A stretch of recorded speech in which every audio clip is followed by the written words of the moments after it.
Good afternoon everyone. आपल्या 2 दिवसाच्या faculty development programme afternoon सेशनमध्ये मी आपण सर्वांचे स्वागत करतो. We have enjoyed the fantastic 2 sessions in the morning of doctor Vanita Patwardhan madam. सकाळच्या सत्रामध्ये आपण 2 लेक्चर्स खूप छान पद्धतीने एन्जॉय केलेले आहे. And same thing we are going to do in this afternoon session. आणि आजचं सुद्धा जे आफ्टरनून सेशन जे लेक्चर होणार आहे ते सुद्धा तितकंच माहितीपूर्ण आपण सर्वांसाठी या ठिकाणी असणार आहे. आजच्या या सेकंड सेशनच्या ज्या रिसोर्स पर्सन आहेत, स्पीकर आहेत, त्या आहेत डॉक्टर सुजला वाटवे मॅडम. तर मॅडमचा परिचय मी पहिल्याच सेशनमध्ये करून दिलेला होता.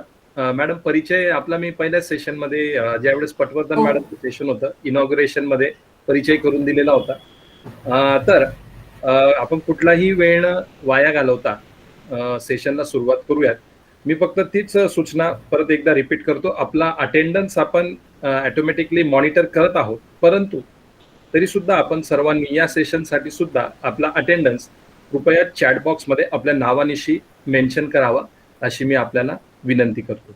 आणि या ठिकाणी मी डॉक्टर सुजला वाटवे मॅडमला विनंती करतो की त्यांनी कृपया आपल्या मार्गदर्शनाला सुरुवात करावी आणि शेवटच्या 10 मिनिटांमध्ये आपण प्रश्नोत्तरांसाठी शेवटचे 10 मिनिटं राखीव ठेवलेले आहेत.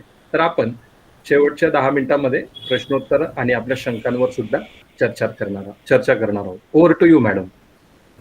नमस्कार विक्रांत सर, तुम्ही इतकी छान ओळख करून दिलीत त्याच्याबद्दलही धन्यवाद. कर्वे स्त्री शिक्षण संस्थेबरोबर आणि सिद्धिविनायक महाविद्यालयाबरोबर काम करायला मिळतंय. ज्ञानप्रबोधिनीला 2 एका स्वभावाच्या संस्था एकत्र येऊन काही काम करणार आहेत म्हटल्यानंतर खूप छान वाटतं. आणि वनिताताईंच्या एकूणच सेशन्समध्ये तुम्ही सगळ्यांनी विचारलेले प्रश्न पाहून खूप छान वाटलं आणि मनात आणखीन प्रश्न पण सुरू झाले. असं होतंच, म्हणजे शेअरिंग या गोष्टी खूप छान असतात असं मला वाटतं. दोघंही वाढत असतात, तुम्हाला सांगणारा आणि तुम्ही विचारणारे आणि तुम्ही सांगणारे सुद्धा. तर असंच आपण आज पण पुढे जाऊयात असं मला वाटतं. मी एकूणच सगळ्यांचं नावं आणि ह्या गोष्टी पाहिल्या आणि काही तुम्ही प्रश्न विचारत असताना त्या बहुतेक इंग्लिश न कळणारं किंवा मराठी न कळणारं असं दोन्ही कोणी नाही आहे. त्याच्यामुळे वनिताताईंनी वापरलं तसंच आपण मिक्स लँग्वेज वापरूयात. सगळ्या स्लाइड्स ज्या आहेत त्या इंग्लिशमधनं असतील. मी स्लाइड शेअर करण्याचा प्रयत्न करते. आत्ताचं सत्र आपल्याला माहितीच आहे. मला शेअर करण्याची परवानगी दिलेली आहे का? तुम्ही शेअर करू शकता. शेअर स्क्रीनवर टॅप करून. एक मिनिट. हा, हे आम्हाला जरा थोडंसं शेअरमध्ये जाऊ.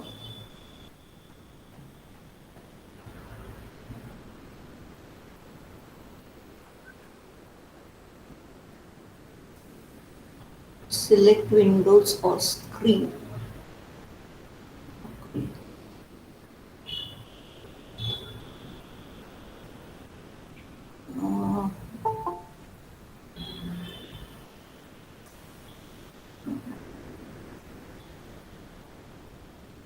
दिसत नाहीये ना? दिसतोय का तुम्हाला? नाही मॅडम, तुम्ही शेअर ऑप्शनला क्लिक करून त्या ठिकाणी पीपीटी तुमची सिलेक्ट विंडो, शेअर अ विंडो म्हणून तुम्ही शेअर करू शकतात मॅडम. इथे जो बाण आहे तोच ना, प्रेझेंट नाऊ म्हणतोय तो? Yes madam. प्रेझेंट नाऊ मध्ये तुम्हाला 3 ऑप्शन दिसतील. Your entire screen, a window and a tab. तर तुम्ही युअर एंटायर स्क्रीन किंवा अ विंडो या दोघं कुठल्याही ऑप्शन मधनं तुम्ही पीपीटी शेअर करू शकतात madam. You must grant permission in order to screen share. Yes madam, तुम्ही करू शकतात मॅडम. मग ते होत नाहीये फक्त.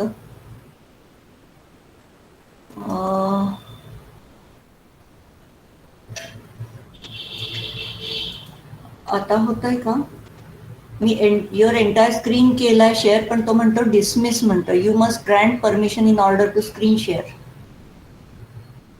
कचवा मॅडम, काही सांगता येईल का याबद्दल आपल्याला, म्हणजे या अडचणीबद्दल? ओके. नाही तर आपण मॅडमला काल इन्व्हिटेशन पाठवलं होतं ना, काल आपण मॅडमला गेस्ट म्हणून ऍड केलं असेल.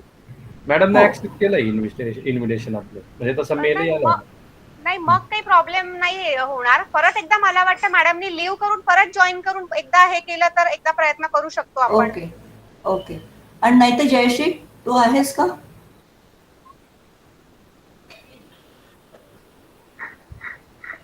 ताई अनुराधा बोलते. हा अनुराधा. स्क्रीन आली ना आपली चौकोनी की त्याच्यामध्ये क्लिक करा आणि मग शेअरची टॅब हायलाइट होईल. सुजलताई मी शेअर्स हा करते तू शेअर शेअर करते. कर. Okay okay. सो जयश्री ताई will share for me. Okay madam. ते जास्त चांगलं होईल. हा आजचा आपला जो विषय आहे तो formal and non formal tools for psychological assessment असा आहे. आणि मला असं लक्षात आलं की सगळ्यांनीच कुठले ना कुठले प्रोजेक्ट्स केलेले आहेत. म्हणजे काहींनी PhD ला तर केलेलेच आहेत आणि काहींनी छोटे मोठे प्रोजेक्ट केलेत. आत्ताच तुम्ही सांगितलं त्याप्रमाणे काही भूगोलातले आहेत, काही झुऑलॉजीतले आहेत, जिओग्राफीतले आहेत, मॅनेजमेंटमधले आहेत आणि त्याच्यात आता वेगळ्या वेगळ्या शाळांमध्ये केलेले प्रोजेक्ट्स, नंतर ऑर्गन डोनेशनच्या वरती केलेला प्रोजेक्ट. या सगळ्यामध्ये एक लक्षात असं येत आहे की तुम्ही कुठली ना कुठली टूल्स वापरलेली आहेत. आता इथे मी प्रश्न असा विचारेन की टूल्स म्हणजे काय? कशाला आपण टूल म्हणतो? फॉर्मल आणि नॉन फॉर्मल आपल्याला माहिती आहे आणि त्याच्याविषयी आपल्याला पुढे बोलायचंही आहे. पण what is tool? Why it is called as tool? Why it is called as instrument? and it is for psychological assessment. So let us see what is tool. कुठलाही मराठी इंग्लिश मधनं बोलताय? What is tool?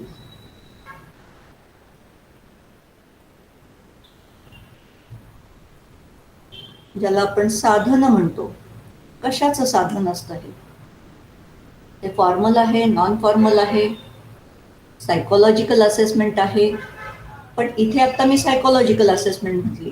तुमच्या प्रोजेक्टमध्ये अनेक प्रकारचे assessments आलेल्याच असतील. त्याच्यात कशाचं टूल आहे हे?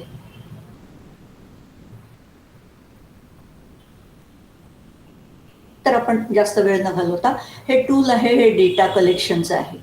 आणि डेटा कलेक्ट करण्यासाठी आपण जी टूल्स वापरतो, जी साधनं वापरतो, जी इन्स्ट्रुमेंट्स वापरतो, they are mostly prepared by the researcher. काही वेळेला स्टँडर्डाइज टूल्स आपल्याकडे सगळी तयार असतात असं नाही. मगाशी वनिताताई म्हणाल्या तसं you are searching for something innovative. तुमच्या मनात काहीतरी प्रश्न पडतात, ह्या प्रश्नांना तुम्ही उत्तरं शोधत असता. याच्यासाठी अनेक प्रकारचे व्हेरिएबल्स विचारात घेता आणि ह्या व्हेरिएबल्समध्ये सगळ्या गोष्टी मोजण्यासाठी तयार साधनं असतातच असं नाही. आपण पुष्कळदा शोधतो की आहे का हे मोजायला काही आहे का.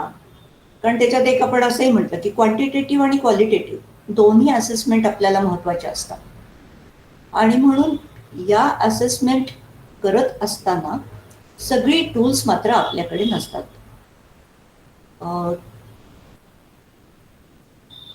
तुझा शेअर हे झालाय का जयश्री? हां, हीच राहू दे स्लाइड ह्युमन क्वालिटीजकडे. तर अशा प्रकारे आपल्याला शोधावं लागतं की आपल्याला नेमकं काय मोजायचं आहे. आणि म्हणून मी या पुढच्या स्लाइडकडे जाऊया. हां, काय मोजायचंय? तर इथे जेव्हा सायकोलॉजीमध्ये इन्स्ट्रुमेंट्स वापरली जातात ती मुख्यतः असतात सायकोलॉजिकल डेटा.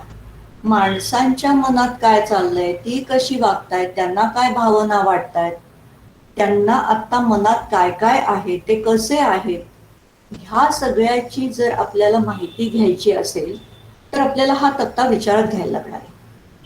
आता इथे दिलंय की ह्युमन बिहेवियर.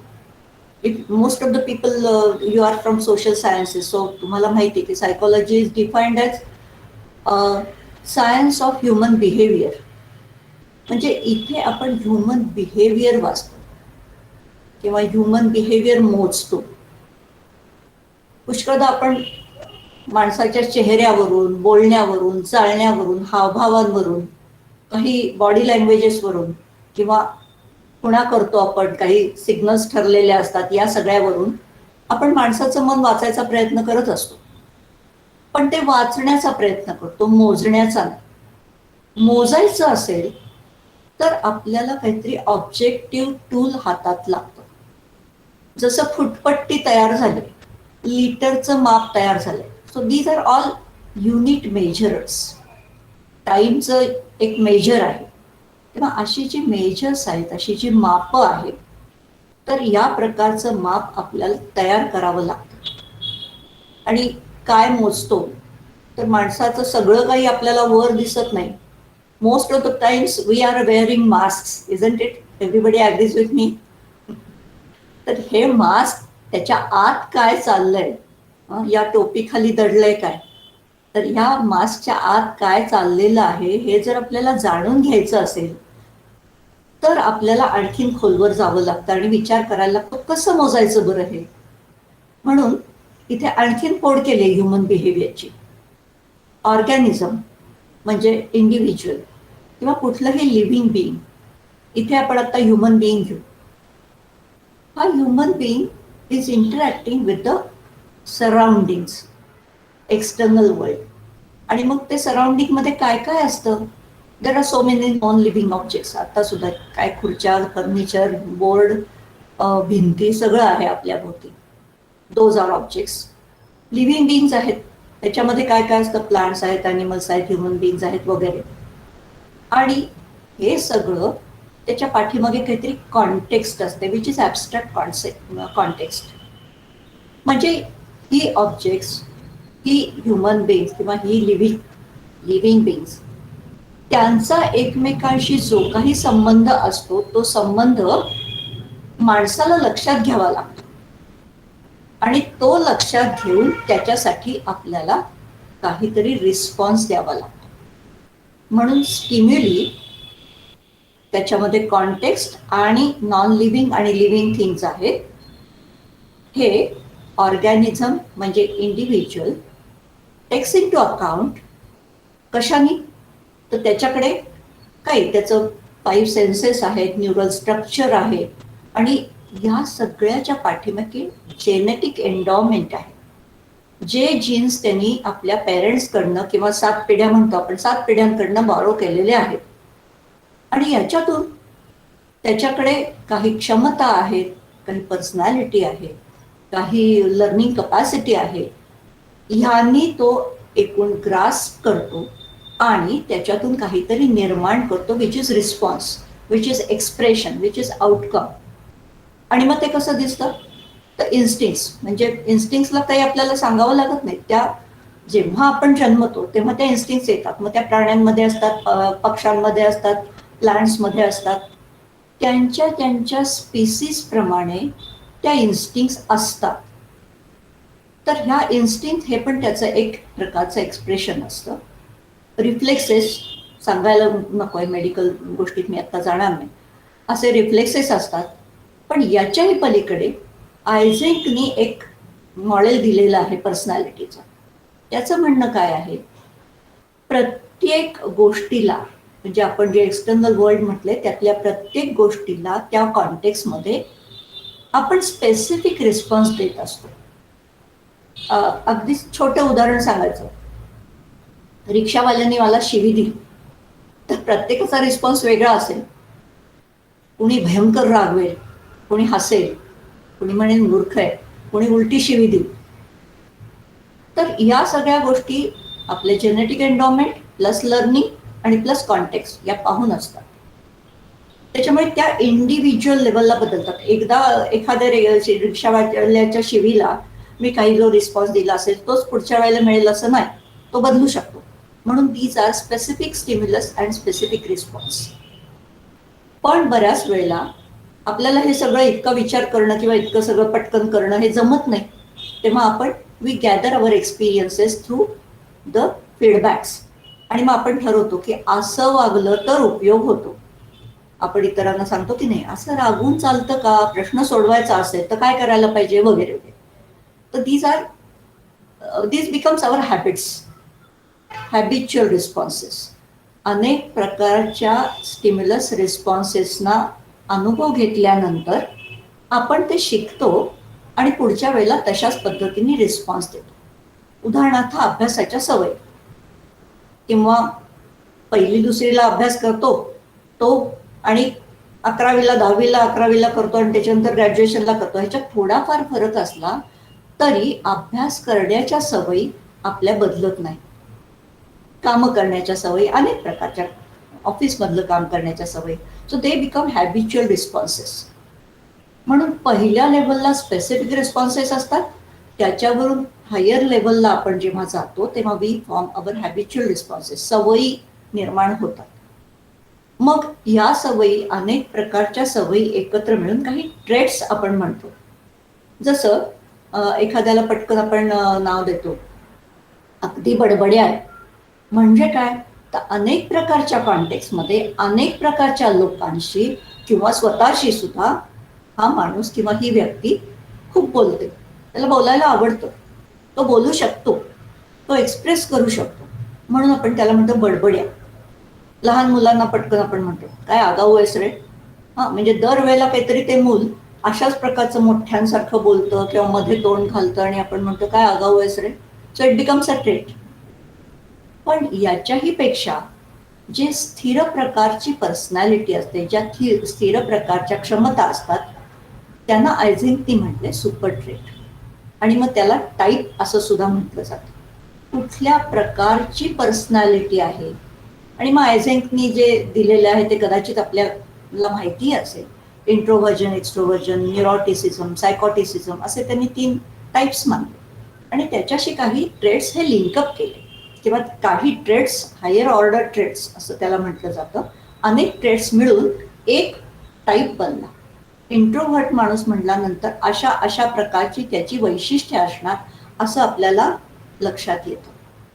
तर या सगळ्या ह्याच्यात हे सगळं का सांगितलं, तर आपण कुठल्या लेव्हलला मेजरमेंट करणार आहे यासाठी. आपण इन्स्टिंक्ट्स मोजू शकतो का? हो, ते आत्ता आपलं काम नव्हे.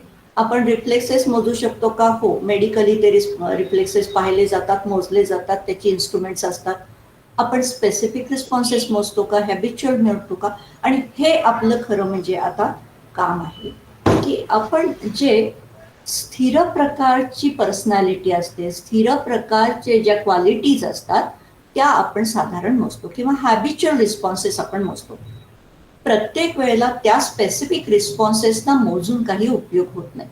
पण अनेक प्रकारचे स्पेसिफिक रिस्पॉन्सेस जर आपण गोळा केले तर आपल्याला त्याच्यातला हॅबिच्युअल रिस्पॉन्स ट्रेट आणि पुढे सुपर ट्रेट किंवा टाईप असं आपल्याला मिळू शकतं. आणि म्हणून हे मोजण्यासाठी आता आपल्याला टूल्स लागतात. आपलं डेटा कलेक्शन कशाचं असतं, तर ह्युमन बिहेवियरचं असतं. काही वेळेला ते दुसऱ्या प्रकारचं, नंतर बायोलॉजीचे लोक वेगळं काहीतरी मोजतील, जॉग्रफीचे लोक कदाचित एन्व्हायरमेंटल कंडिशन्स मोजतील, कदाचित झाडांचे ज्या काही कॅरेक्टरिस्टिक्स आहेत ते मोजतील, कदाचित प्लॅटू जो काही असेल किंवा तिथलं जमीन असेल त्याच्या क्वालिटीज मोजतील.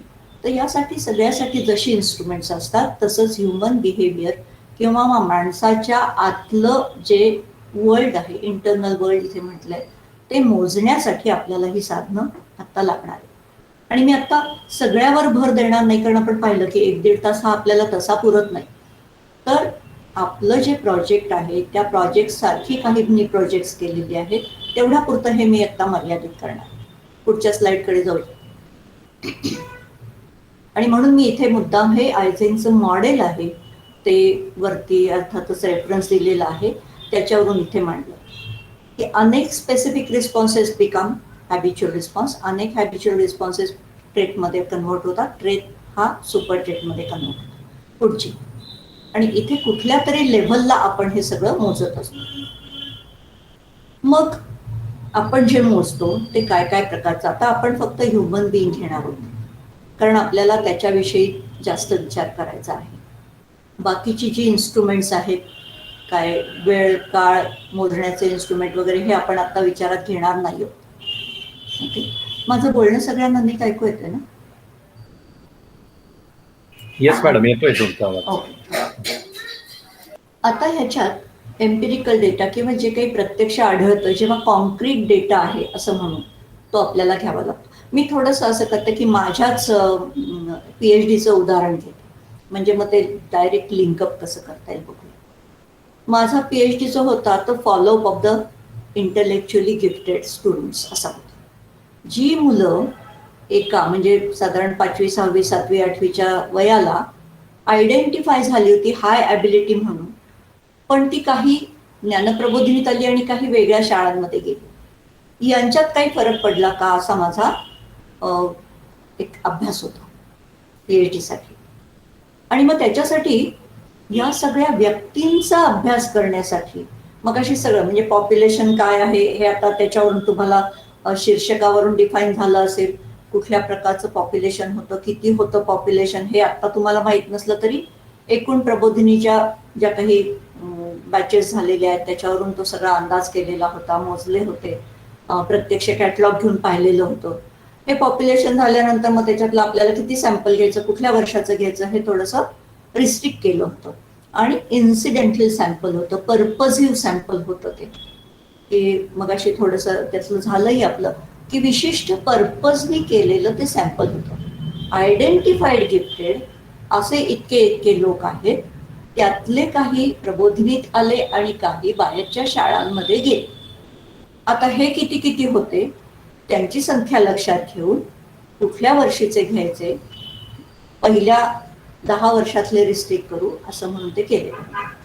त्याच्यात खुलासेवार मी जात नाही, पण मग या सगळ्या लोकांचा अभ्यास करताना मला काय हवं होतं, तर आपण हावरट असतो, सगळा डेटा आपल्याला हवा असतो. आणि त्याच पद्धतीने मी पण केला की ह्या सगळ्या मुलांचं, या आता मोठी आहेत माणसं ती सगळी आणि आता पुरुष जेंडर मी कंट्रोल केलं. मग अशी तुम्ही म्हणलात ना की कंट्रोल करतो आपण काही व्हेरिएबल्स, तसं जेंडर हे कंट्रोल केलं होतं. मग फक्त मुलांचा अभ्यास आता करायचा, मुलींचा नंतर करू.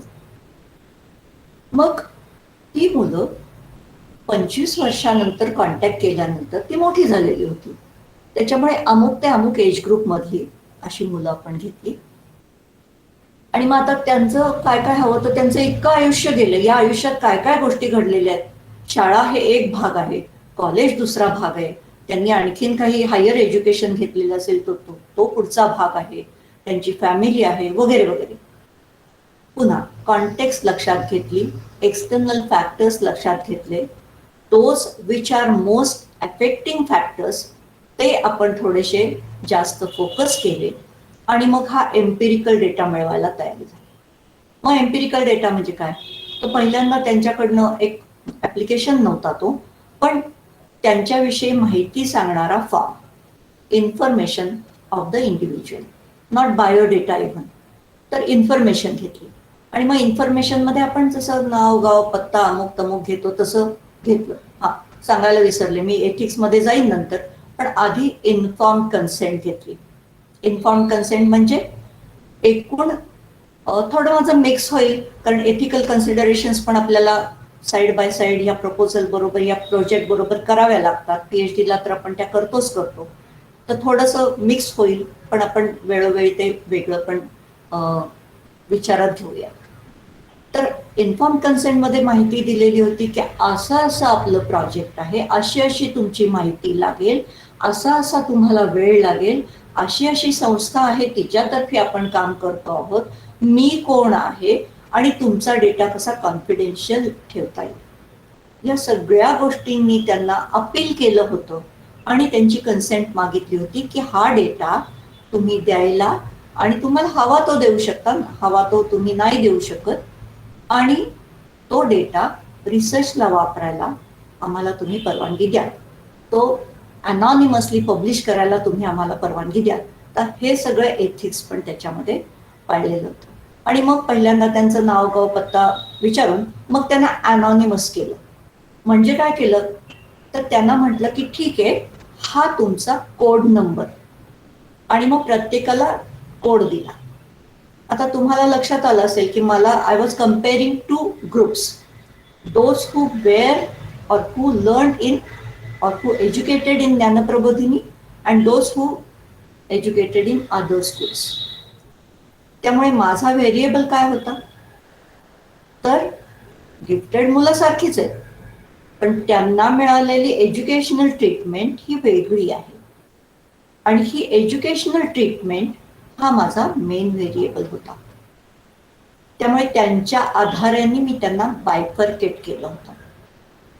मग अर्थातच याला क्वाझी एक्सपेरिमेंटल डिझाईन म्हटलं. आपण डिझाईनच्या खोलात आत्ता खूप जाऊ शकलो नाही म्हणजे, पण क्वाझी एक्सपेरिमेंटल डिझाईनमध्ये एक एक्सपेरिमेंटल ग्रुप आणि एक कंपॅरिझन ग्रुप.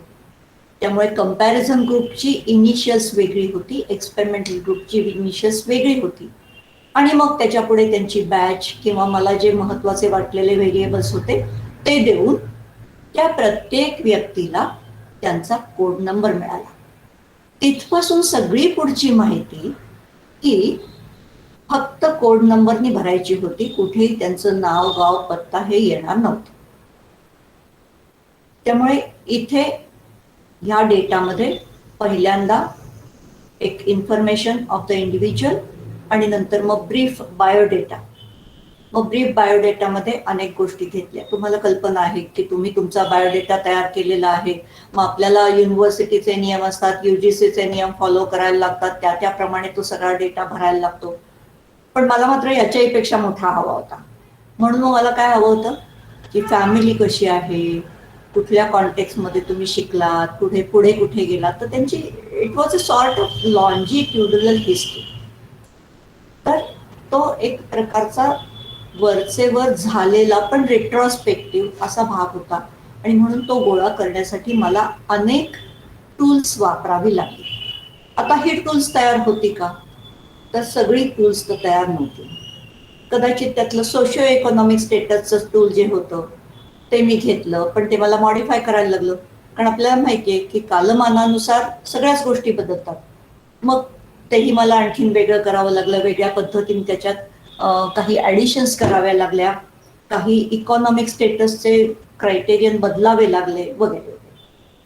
तर अशा वेळेला ती असतात, ती फॉर्मॅट्स असतात, पण नॉन फॉर्मल टूल्स असतात की ज्याच्यामध्ये आत्ता आपण फॉर्मली सगळं देतो असं नाही, पण त्यांच्या हातात भरायला पॉइंट्स दिलेले असतात. सगळ्यांची माहिती त्या पॉइंट्सच्या आधाराने येते. मग पुढे आणखीन असं म्हटलं की थोडीशी उदाहरणं इथे सगळी त्याला लागू पडतील असं नाही, पण एक प्रकारचे ॲप्लिकेशन फॉर्म्स हे आपल्याला एम्पिरिकल डेटाला उपयोगी पडतात. परफॉर्मन्स अप्रेझल फॉर्म्स असतात, ते आपल्याला उपयोगी पडतात. अनेक्डोटल रेकॉर्ड्स असतात, ही वेगळ्या पर्पज करता असतात.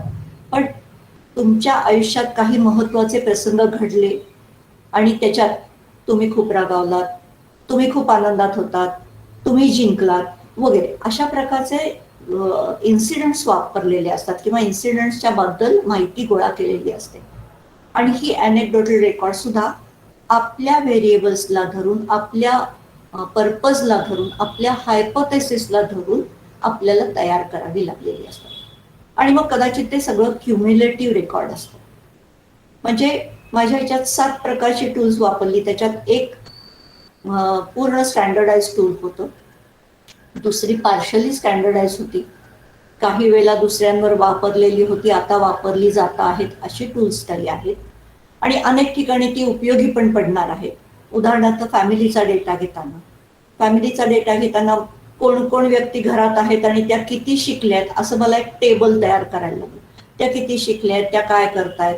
आता ही माहिती मला का आवश्यक होती, तर माझ्या व्हेरिएबल्सनुसार.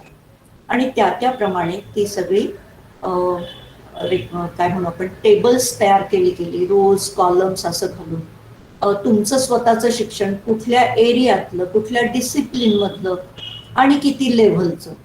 4थीपर्यंत शिकला तर अर्थातच इथे काही 4थीपर्यंत शक्य नव्हतं. इथे शाळेमध्ये आल्यानंतरच 5वीमध्ये आला असं उघड होत होतं. त्याच्यामुळे 10वीपर्यंतचं शिक्षण तरी नक्की झालं होतं. काही ड्रॉपआउट्स असले तर कदाचित अलीकडचं, पण तसे कोणी नव्हते. तर 10वी झालेलं आहे, 11वी झालेलं आहे, त्यावेळेला 11वी होती, त्यामुळे 11वी झालेली आहे, कॉलेजचं कुठली लेवल झाली, हायर एज्युकेशन काय झालंय. आणि आपल्याला माहिती आहे की जर हाय ॲबिलिटी असेल तर बऱ्याच पुढचंही शिक्षण होऊ शकतं, अनेक प्रकारचं शिक्षण होतं. आणि म्हणून त्यासाठी मला ही क्युम्युलेटिव्ह रेकॉर्ड्स बनवावी लागली. की हायर एज्युकेशनमध्ये तुम्ही कुठल्या कुठल्या प्रकारचं शिक्षण घेतलं. काही डिप्लोमाज होते, काही डिग्रीज होत्या, काही PhD होते. PhDनी सुद्धा डिप्लोमा केलेले होते, PhDनी इतर डिग्रीज घेतलेल्या होत्या. त्यांनी काही ट्रेनिंग प्रोग्राम स्वतः घेतलेले होते, काही स्वतः देत होते. पण तुम्ही काय शिकलात असं म्हणताना कुठले ट्रेनिंग प्रोग्राम्स तुम्ही स्वतः घेतले, तर याविषयीची माहिती होती. आणखीन काय शिकलात, तुमच्या हॉबीज काय होत्या, छंद काय होते, दुसरं लिडरशिप तुम्ही कुठे कुठे केलीत वगैरे वगैरे. तर अशा प्रकारचं सगळं क्युम्युलेटिव्ह रेकॉर्ड्स ह्या अनेक इन्स्ट्रुमेंट्सनी, अनेक टूल्समुळे मला तयार करता आलं. आता ही सगळी जी आहे ती एम्पिरिकल डेटा घेण्याची माहिती किंवा कॉन्क्रीट डेटा घेण्याची सगळी माहिती झाली.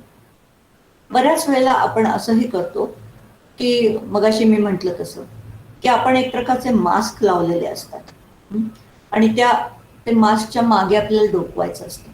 मग ते कसं डोकवता येईल, अशासाठी काही स्वतःला आपल्याला ऑब्झर्व करून ती रेकॉर्ड्स ठेवावी लागतात. विशेषतः आपण सगळे करताच, म्हणजे की आपण प्रोफेसर्स असल्यामुळे, असोसिएट प्रोफेसर्स असल्यामुळे, असिस्टंट प्रोफेसर्स असल्यामुळे कॉलेजच्या विद्यार्थ्यांवर केलेले आहेत. ह्याच्यापूर्वी कदाचित शाळांमध्ये शिकवलं असेल तर तेही केलेलं असतं. सतत आपण निरीक्षण करत असतो आणि निरीक्षण हे हेतुपूर्वक असतं, तेव्हा ते शास्त्रीय होतं. एरवी आपण म्हणजे नावं ठेवायला पण आपण निरीक्षण करतोच नाही का, आणि मग कुणाला तरी हसायला, कुणाला तरी नावं ठेवायला, असं सुद्धा निरीक्षण आपलं चालूच असतं. पण ते मजेपुरतं असतं, ते काही लॉंग लास्टिंग नसतं, ते काही खात्रीपूर्वक नसतं, ते शास्त्रीय नसतं. मी केलेलं निरीक्षण आणि तुम्ही केलेलं निरीक्षण ह्याच्यात खूप फरक येईल. तर these are all subjective observations.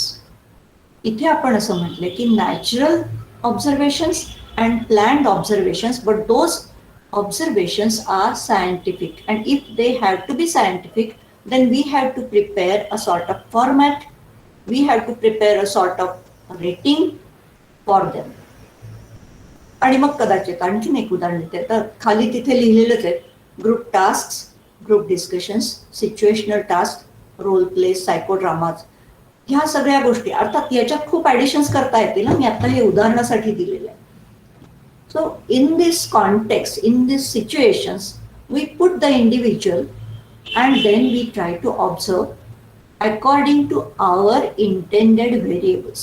म्हणजे काय, तर समजा मगाशी इंडस्ट्रीचं पण कोणीतरी म्हटलं, इंडस्ट्रीमध्ये निवड करायची आहे. मग इंडस्ट्रीमध्ये निवड करताना ठीक आहे, there are self report inventories, ते येतील पुढे. मी माझ्याविषयी काहीतरी सांगते, माझ्याविषयी काहीतरी माहिती भरते, खरी कशावरून? So I have to match this information with my own observation, with others observation, with peer reviews. आणि म्हणून ज्याला आपण ट्रँग्युलेशन असं म्हणतो, हे पण नावं बऱ्याच जणांना आपल्याला माहीत असतील, की जो एक डेटा घेतलेला आहे, जो एका टूलवर घेतलेला आहे, तो इतर टूल्सशी मॅच करून बघायचा आणि त्या सगळ्याचा एकत्र नक्की त्याच्यात डिस्पॅरिटी काय येते, त्याच्यात किती सारखेपणा दिसतोय, यावरून काही गोष्टी आपल्याला ठरवाव्या लागतात. And that becomes then a very scientific observation or scientific measurement. कुणाला काही प्रश्न येत असतील तर थोडं मी हा पार्ट नाही, पुढचं नको, त्याच्या आधीच नॅचरल प्लॅन्ड ऑब्झर्वेशन नंतर मी तुम्हाला विचारते, तुमच्या मनात ठेवा प्रश्न. तर याच्यामध्ये ग्रुप टास्कचं मी उदाहरण देत होते की इंडस्ट्रीमध्ये निवड करायची आहे, त्यांनी काही टूल्स भरलेत, काही एम्पिरिकल डेटामधलं, काही ॲप्लिकेशनमधलं भरलेलं आहे वगैरे वगैरे. काही प्रत्यक्ष सेल्फ रिपोर्ट आहेत, काही त्यांच्या आधीच्या कामावरचे किंवा शाळांमधले किंवा कॉलेजेसमधले अशी त्यांच्याबद्दलची ऑब्झर्वेशन्स असतील. पेरंट ऑब्झर्वेशन ते आपण इथे घेत नाही, कारण ती फारच बायस्ड असू शकतील. पण असं सगळं घेऊन आल्यानंतर सुद्धा आपल्याला प्रत्यक्ष काम तो कसं करेल असं जर बघायचं असेल, आणि if it is a team work, then we give a teamwork to a group of 5-7 people. आणि मग त्यामध्ये आपण आपल्याकडे काही पॉइंट्स नोट केलेले असतात. हू text initiative, who is consistently working in that particular period. प्रत्येक वेळेला तो संबंध वेळ काम करतच होता का त्याचा इंटरेस्ट गेला, तो एका ठिकाणी जाऊन बसून राहिला, किंवा त्यांनी उगीचच खोड्या काढण्याचा प्रयत्न केला, दुसऱ्याचा पाय ओढण्याचा प्रयत्न केला, म्हणजे प्रत्यक्ष नाही, पण जे काही तो करत होता त्या कामात खो घालण्याचा प्रयत्न केला का? त्याला जिथे मदत हवी होती तिथे त्यांनी मदत केली, तर तो हेल्पफुल होता का? त्यांनी काहीतरी नवीन आयडिया सुचवल्या का? अशा प्रकारचे आपल्याकडे काही पॉइंट्स नोट केलेले असतात आणि त्या पॉइंट्सवर आपण त्याला मार्क देत जातो. मग ते मार्क कशा प्रकारचे असतात ते पण आपण जरा पुढे बघूयात. त्याच्यासाठी पण आपण काही फॉर्मॅट्स तयार केलेले असतात, रेटिंग्स तयार केलेली असतात. पण या सगळ्या प्रकारच्या ग्रुपमध्ये आपल्याला त्याचं बिहेवियर दिसतं, त्याचं आणि इतरांचं इंटरॅक्टिव्ह बिहेवियर दिसतं, इतरांचं त्याच्याविषयी असलेला फीडबॅक दिसतो, जो चेहऱ्यावर असेल किंवा प्रत्यक्ष विचारल्यावर दिला असेल. या सगळ्याच्या नोंदी आपण या टूलमध्ये करतो. आता अजूनही या आपण जरी ऑब्जेक्टिव्ह म्हटल्या, पॉइंटनुसार म्हटल्या, प्रत्येकाने करायच्या त्याच नोंदी आहेत म्हटल्या, तरी सुद्धा त्याच्यात सब्जेक्टिव्हिटी येऊ शकते. म्हणून ते अजून काही असं खूप स्टँडर्डाइज टूल असं आपण म्हणणार नाही. तर देर आर स्टेप्स. कसं कसं बनत जातं बघा. रोल प्लेस केल्यानंतर आपण बघतो की हा कुठल्या भूमिकेत चांगलं काम करू शकतो किंवा कुठल्या भूमिकेतून काय विचार करू शकतो. सायकोड्रामा तर आणखीन पुढचं सगळं टूल आहे, त्याच्याविषयी आता काही मी बोलणार नाही. त्याला मॉडेल पण आहे, फ्रॉइडियन मॉडेल आहेत आणि ही सगळी मॉडेल्स वापरायला लागतात. त्याच्यामुळे ते आपण रोजच्या ह्याच्यात सगळं वापरतो असं नाही, पण अशा प्रकारची अवेलेबिलिटी टूलची आहे.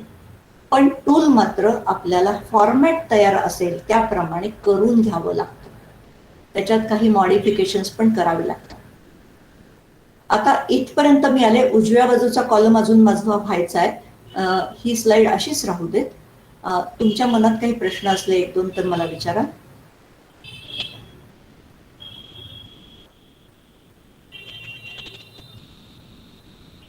आणि खूप आत्ता काही नसेल मनात तर आपण पुढे जाऊया. आणखी कशा प्रकाराने आपण असेसमेंट करतो किंवा इव्हॅल्युएशन करतो. तर परीक्षा पद्धती आपल्याला सगळी माहिती आहे. शाळेत आपण मुलांना कसं इव्हॅल्युएट करतो हेही माहिती आहे. इथे आपण असाइनमेंट्स देतो, त्याच्यावरून आपण काही करतो. एक्सरसाइजेस देतो, त्याच्यावरून आपण असेसमेंट करतो. ओपन एंड क्वेश्चन देतो, एसेज लिहायला सांगतो, नवीन कल्पना देतो, त्याच्यावर लिहायला सांगतो, डिस्क्राईब करायला सांगतो, बोलायला सांगतो. या सगळ्या गोष्टींवरून आपण काही नोट करत असतो आणि ते इव्हॅल्युएट करत असतो. पण या सगळ्या ज्या पद्धती आहेत या सब्जेक्ट रिलेटेड, टॉपिक रिलेटेड अशा जास्त फोकस केलेल्या असतात. त्या मुलाला किती येतंय असं आपण जास्त बघतो, किंवा त्यांनी किती गॅदर केलंय, ग्रास्प केलेलं आहे, किती समजलेलं आहे, किती त्यांनी इन्कल्केट केलेलं आहे, कितीचा तो उपयोजन करू शकेल, अशा पद्धती असतात. इंटरव्ह्यूजमध्ये मी आता म्हटलं तसं इंडिव्हिज्युअल ग्रुप इंटरव्ह्यूज असतात की ज्याच्यामध्ये व्हायव्हा असतात आणि त्याच्यात काही प्रश्न विचारल्यानंतर एकूण ग्रुप किंवा इंडिव्हिज्युअल कशा प्रकारे रिस्पॉन्स देतो, काय पद्धतीने देतोय, कशी त्याची धाटणी आहे, या सगळ्या गोष्टी विचारात घेतल्या जातात. त्यामुळे पुन्हा interviews are also partially structured. ठराविक प्रश्न तिथे विचारलेले असतात. ऑर ओपन एंड इंटरव्ह्यूज, जे आता मी काही परत बोलणार नाही. आणि open end interviews again they cannot be standardised, but there are certain formats, there are certain variables on the basis of which we can go ahead with the interview. The process evaluating system आहे ती. आणि मग त्याच्यानंतरची आपण जी येतोय ती standardise आणि non standardise tools जरी म्हटलं तरी ती पुष्कळ किंवा पार्शली स्टँडर्डाइज आणि पूर्ण स्टँडर्डाइज अशी दोन्ही प्रकारची असू शकतात. ती आपल्या दृष्टीने, आत्ता प्रोजेक्टच्या दृष्टीने आणि कुठल्याही मोठ्या अभ्यासाच्या दृष्टीने ही महत्वाची, तर ती आपण जास्त फोकस इथे करणार आहोत. याच्यात ऑब्जेक्टिव्ह टेस्ट. आता पुढच्या ह्याच्याकडे जायचं आणि पुन्हा मागे यायचं बरं का जयश्री. ऑब्जेक्टिव्ह टेस्टला पुढची स्लाइड एकदा दाखव. इथे ऑब्जेक्टिव्ह टेस्टमध्ये मी असं म्हटलंय की काही गोष्टी आपण विचारल्यात आणि त्याला फक्त yes no, true false, right wrong अशी उत्तर आहेत. म्हणजे रिस्पॉन्स टाईप जो आहे तो ए प्रकारचा आहे. त्याला वरती मी दिलंय की I get upset for I am happy.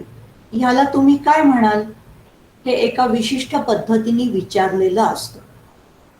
इथे आपण ही ऑब्जेक्टिव्ह टेस्ट म्हणतो किंवा ऑब्जेक्टिव्ह टाईप ऑफ टूल म्हणतो, कारण हे तुम्ही दिलं, मी दिलं, कुणीही दिलं तरी त्याला उत्तर मात्र एका विशिष्ट पद्धतीने येणार असतात आणि मग ही स्कोअर करण्याची पद्धत सुद्धा विशिष्ट असते. मग सगळ्या पुढच्या क्वालिटीज आहेत की नाही स्टँडर्डाईजच्या त्या आपण नंतर बघूया. पण इथे ट्रू फॉल्स पद्धतीने रिस्पॉन्स मिळू शकतो. आपण आणखीन पुढे जातो. आम्हाला फक्त ट्रू फॉल्स नकोय. We want to quantify it. मग अशी एक प्रश्न आला होता की क्वांटिफिकेशन आपण दरवेळेला करतो, नुसतं येस नो म्हणून आपल्याला कळत नाही आणि काही वेळेला आपल्याला येस नो मध्ये फक्त उत्तर देता येत नाही. आपण म्हणतो हे काय, काही वेळेला करतो, काही वेळेला नाही करत, काही वेळेला खरं वाटतं, काही वेळेला नाही वाटत.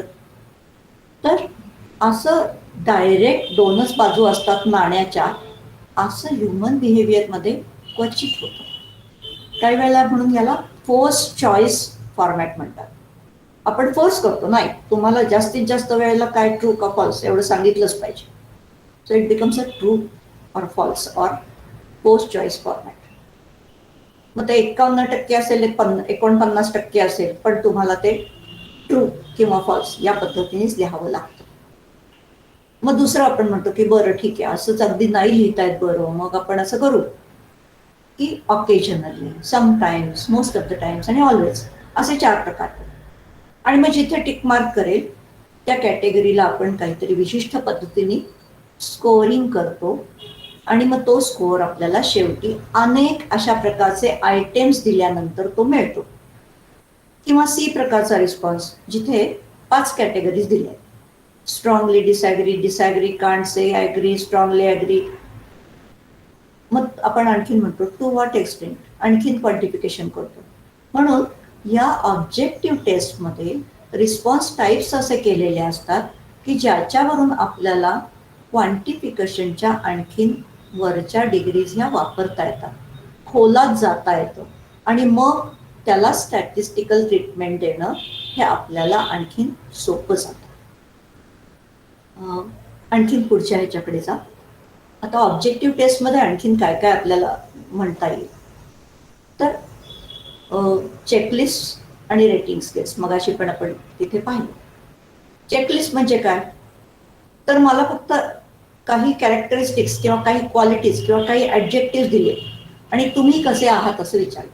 So how I am. आता हीच गोष्ट पियरला विचारली जाते, how is the person.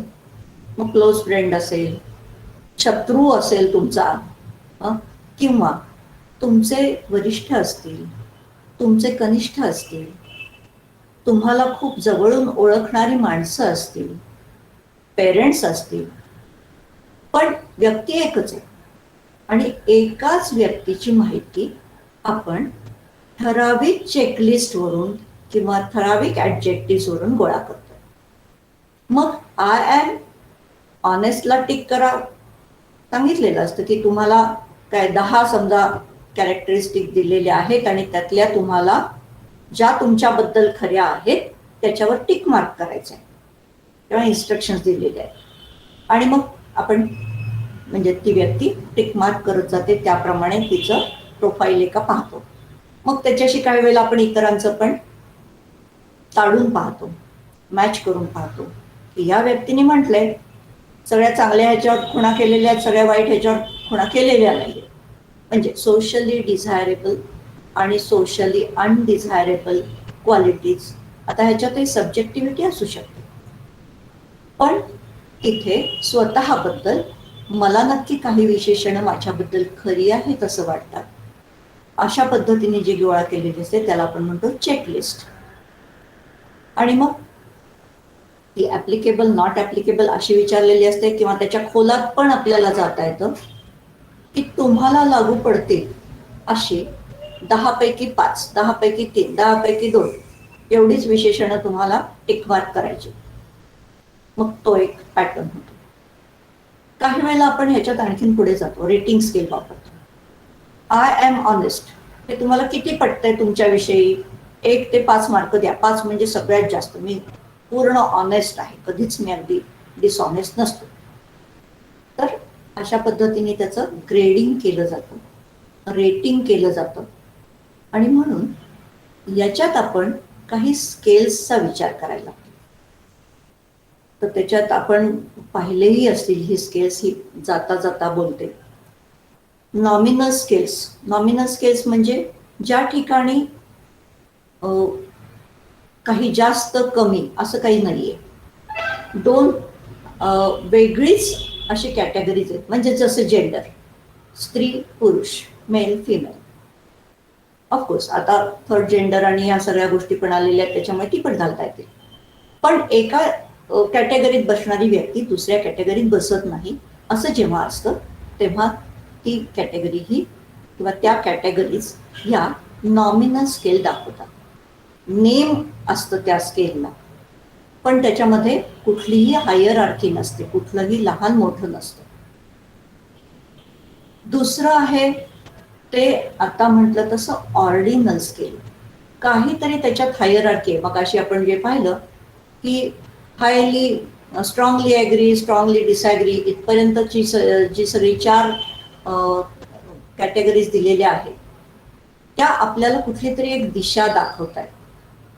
Strongly agree अमक्या गोष्टीशी म्हटल्यानंतर आपण त्या व्यक्तीला काहीतरी मार्क देणार आहोत. स्ट्रॉंगली ॲग्री म्हटल्यानंतर ऑनेस्टला कदाचित 4 मार्क पडतील, पण स्ट्रॉंगली डिसॲग्री म्हटल्यानंतर तो डिसऑनेस्ट ठरू शकेल आणि मधल्या कॅटेगरीज पुन्हा आहे. तेव्हा तशा पद्धतीने ते स्कोरिंग करता येतं. मात्र ऑर्डिनल स्केलमध्ये एक कॅटेगरी दुसऱ्या कॅटेगरीच्या वरची जरी असली तरी त्याच्यात निश्चित किती अंतर आहे असं नाही सांगता येत. आपण शब्दांनी ते लाख करण्याचा प्रयत्न केला, स्ट्रॉंगली ॲग्री, डिसॲग्री आणि स्ट्रॉंगली डिसॲग्री, पण त्यातलं अंतर दरवेळेला सारखंच आहे असं नाही. म्हणून ते इंटरव्हल सारखं नाही. त्यामुळे नॉमिनल स्केलला असं काहीच नसतं. They are only 2 discrete categories. Ordinal स्केलला there is some sort of hierarchy and accordingly we give the scores, but those are not the numbers किंवा नंबरची जी क्वालिटी असते तीच त्याला लागू होईल असं नाही. Because interval between first category and second category may not be necessarily as it is between third and fourth or second and third. म्हणून त्याला ऑर्डिनल स्केल म्हणतात. आता तिसऱ्या स्केलमध्ये आपल्याला जायचंय, पण आपण पुढच्या ह्याच्यात जाऊ तेव्हा ते बघू. इथपर्यंत कळलं? आणखी कोणाला काही शंका आहे ह्याच्यात? ठीक आहे, पुढच्या भागाकडे जाऊ. ज्याची नेक्स्ट स्लाइड. इथे आपण म्हणतो ह्याला आणखी क्वांटिफाय करायचं. इथे आपल्याला इंटरव्हल स्केलची कल्पना सुचावी लागते आणि सुचते ती. बऱ्याचशा लोकांनी इंटरव्हल स्केल्स म्हणजे स्केल्स दिलेल्या असतील, सोडवलेल्या असतील. हल्ली कॉम्प्युटरवरती किंवा इंटरनेटवरती बऱ्याच अशा पर्सनॅलिटी क्वेश्चनर्स येतात आणि मग आपण गंमत म्हणून ते सोडवतो. मग त्याच्यात अशा आयटेम्स दिलेले असतात, जसे इथे उदाहरणासाठी दिलं. इन्व्हेंटरीत काय आयटेम दिलेत? इन्व्हेंटरी म्हणजे काय आणि क्वेश्चनर म्हणजे काय यासाठी या 2 गोष्टी मी इथे एकत्र ठेवल्या. In inventory there are certain items किंवा there are certain statements to which we have to make tick marks.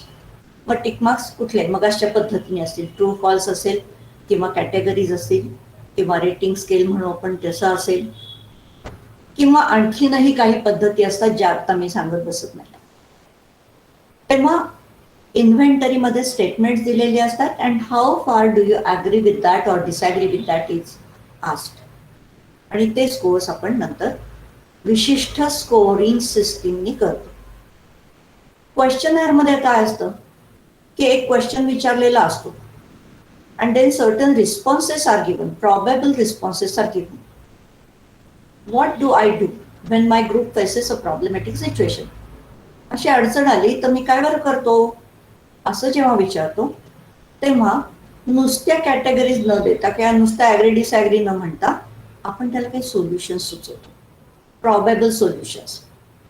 आणि कदाचित असंही असेल की त्याला जे काही हवं आहे ते सोल्युशन ह्याच्यात नसेल, पण but he or she has to choose one of these की जे मला जास्तीत जास्त ॲप्लिकेबल आहे. मग त्याच्यात काय म्हणतो? I take initiative and take lead in getting solution. I follow the leader of the group. I do what most of the participants do. तुम्हाला दिसलं असेल की ह्याच्यात सुद्धा एक प्रकारची कॅटेगरी आहे. ऑर्डिनल स्केल आहे बघा, सारखं नाही अंतर त्यातलं, पण आपल्याला ती कुठली तरी एक दिशा मात्र त्याच्यातून नक्की कळते की इनिशिएटिव्ह मध्ये आपल्याला कुठेतरी लिडरशिपची दिशा वाटते. फॉलो द लीडर म्हटल्यावर फॉलोअर नक्की चांगला ओबिडियंट माणूस दिसतोय असं वाटेल. आणि do what most of the people, फार विचार न करता आपण अनेक माणसं करतात तसं जाऊया, महाजनो गेली न करता असं पंथ असं आपण करतो. तर असंही दिलेलं असतं. तर असा तो इन्व्हेंटरी आणि क्वेश्चनर मधला फरक आहे. पण बाकी फार मोठा फरक नाही. ज्या ठिकाणी दोन्ही ठिकाणी आपल्याला काहीतरी स्कोरिंग करता येण्यासारखे, नंबर त्याला अलॉट करता येण्यासारखं असे रिस्पॉन्सेस दिलेले असतात. पुढे जाऊयात.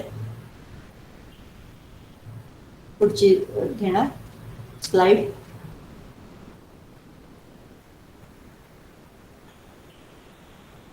Jayashree, am I there? माझं बोलणं हा. आणि मग हे प्रोजेक्टिव्ह टेस्ट, ज्याच्याविषयी मी काही खरं म्हणजे बोलणार नाही, पण तुम्हाला माहिती असावी. आणि बऱ्याच वेळेला आपण नकळत याच्यातून जात असतो की काय असे मला वाटतं. पण प्रोजेक्टिव्ह टेस्ट हा स्टँडर्डाइज टेस्टमध्ये जातात, त्या सपोर्टिव्ह टेक्निक्स म्हणून वापरल्या जातात. आणि याच्यामध्ये काही आयटेम्स दिलेले असतात. हे आयटेम्स काही वेळेला पिक्चर्स असतात. जसं तुम्ही मोठी ऐकली असेल किंवा क्लिनिकल टेस्ट ऐकली असेल तर रोरशॅक इंकब्लॉट टेस्ट. तिथे काय दिलेलं आहे, एक शाईचा डाग टाकलेला आहे, विशिष्ट पद्धतीनेच टाकलाय, पण तरी आपल्याला वाटतं की हा शाईचा डाग आहे, हा असा असा पसरलेला आहे. पण थोड्या वेळाने आपल्याला त्याच्यात काहीतरी दिसायला लागतं जे आपल्या मनातलं असतं. We project our internal thoughts, opinions, beliefs on that particular picture. आणि असं इंटरनल वर्ड जेव्हा आपलं त्या पिक्चरवर प्रोजेक्ट होतं तेव्हा लावणारे त्याचा अर्थ विशिष्ट पद्धतीने, अत्यंत स्टँडर्डाइज पद्धतीने लावतात. मॉडेलवर आधारित असलेल्या पद्धतीने तो लावतात आणि बऱ्याच वेळेला ते आपल्याला पडतं. पण ते सपोर्टिव्ह टेक्निक म्हणून वापरलं जातं, कारण तेवढ्यानेच कुणाही व्यक्तीची तपासणी करता येत नाही, असेसमेंट करता येत नाही. आता जसे असे आयटेम्स दिलेले असतात आणि त्याला ओपन रिस्पॉन्सेस असतात. तुम्ही वर्णन करा या पिक्चरचं, आणि त्याच्यात त्या पिक्चर्सबद्दल आपण काही डिस्क्रिप्शन्स वगैरे लिहितो. कशा असतात तर काही इमिजिएट, म्हणजे पुढे दिले त्याचं, काही वेळेला आपण इमिजिएटली काहीतरी रिॲक्शन देतो ते असतात, काही त्याला शब्द वापरतो ते असतात, काही वेळेला डिस्क्राईब करायला सांगितलेलं असतं तर तेही वापरतो. पण ह्या 3 पद्धतीने असे रिस्पॉन्स या पिक्चर्स विषयीचे गोळा केले जातात. काही वेळेला पिक्चर्सच्या ऐवजी सेंटेन्सेस दिली असतात. मला असं वाटतं की, अर्थात कॉन्टेक्स्ट काहीतरी दिलेली असते आणि आपल्या व्हेरिएबल्स प्रमाणे ती कॉन्टेक्स्ट असते. त्याच्यामुळे अशा प्रकारची आयटेम लिस्ट आपल्याला करावी लागते आणि त्याला ओपनली काहीतरी काय म्हणू आपण, इनकम्प्लीट सेंटेन्स कम्प्लीट करायला लावलेलं असतं. So complete the incomplete sentences. आणि मग त्याच्यातून आपल्याकडे काही प्रॉबेबल आन्सर्स तयार असतात सब्जेक्टिव्हिटी कमी करण्यासाठी, ज्याच्या आधारे आपण ते स्कोअर करतो किंवा त्या डायमेन्शनमध्ये सुद्धा घालतो. काही वेळेला काही सिच्युएशन्स दिलेले असतात. मग अशी पुन्हा इंडस्ट्री ऑर्गनायझेशन्समध्ये जास्त वापरलं जातं की एखादी सिच्युएशन दिलेली आहे, रिटनमध्ये दिलेली आहे, काही वेळेला स्लाईडवर दाखवलेली असते, आणि अशा ठिकाणी काय घडेल, काय घडलं असेल, इथे काय घडतंय आणि पुढे काय घडेल, अशा प्रकारे पण विचारलेलं असतं. आणि मग त्याच्या पुन्हा जी काही सिस्टीम ठरलेली असेल त्या स्कोरिंग सिस्टीम प्रमाणे ते केलेलं असतं. म्हणून हळूहळू आपण असं पाहिलं की एम्पिरिकल डेटापासून आपण पूर्ण स्टँडर्डायझेशन किंवा स्टँडर्डाइज टेस्टकडे इथे आलेलो. तर it's a sort of hierarchy, ऑब्जेक्टिव्हिटीची हायर लेवल दाखवणारी ही सगळी एक यंत्रणा आहे. त्यातलं आपण कधी काय कुठे वापरायचं हे आपल्या व्हेरिएबल्सनुसार, आपल्या कंट्रोल्ड व्हेरिएबल्सनुसार, आपल्या डिपेंडंट व्हेरिएबल्सनुसार असं ठरवलं जातं. आणि हे आपल्या सगळ्यात अत्यंत महत्त्वाचं असं कौशल्य आहे. आणि या पलीकडे जातात ती अत्यंत स्टँडर्डाइज टेस्टची उदाहरणं, म्हणजे ती आपण नंतर बघूया. पुढे जा पुढच्या स्लाइडकडे. आणि म्हणून इथे व्हॉट इज स्टँडर्डाइज टेस्ट असं आपण आधी बघू आणि नंतर आपण प्रत्यक्ष उदाहरण घेऊया. आता जेव्हा एक टेस्ट एखाद्या इंडिव्हिज्युअलला किंवा एखाद्या ग्रुपला ॲडमिनिस्टर केली जाते, दिली जाते, तेव्हा ती एका विशिष्ट पद्धतीनेच द्यायची असते. त्यांच्याशी विशिष्ट शब्दांमध्येच बोलायचं असतं, विशिष्ट भाषाच त्याला वापरली जाते.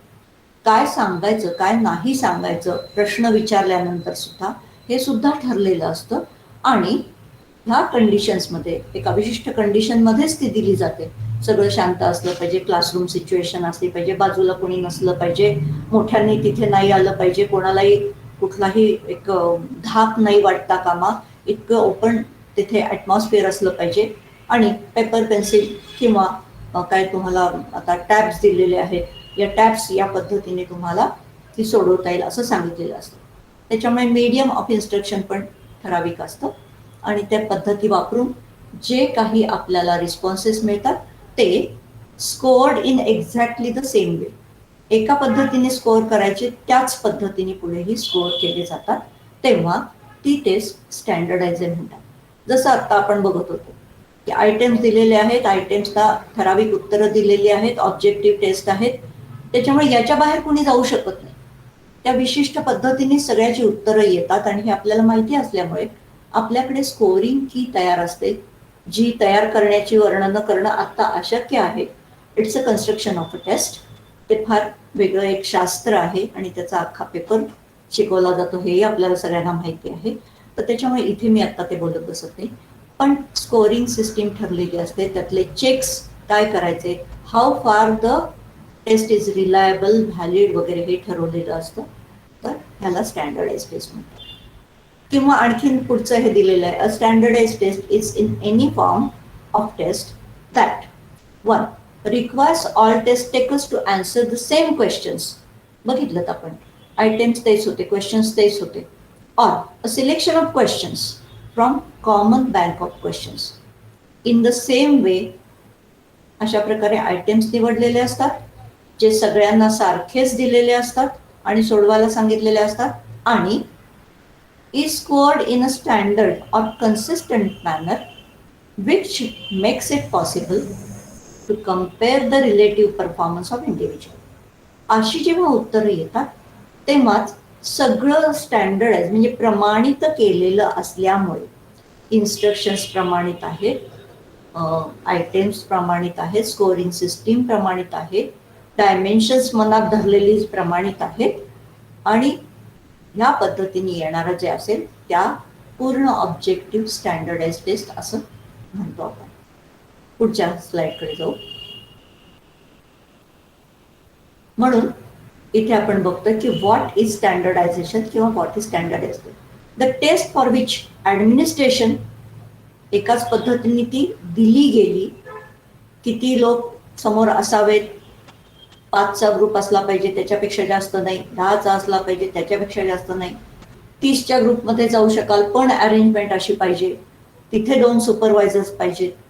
या ज्या काही अटी आहेत, कंडिशन्स आहेत, कॉन्टेक्स्ट आहे, ती कॉन्टेक्स्ट ही नक्की केलेली असते.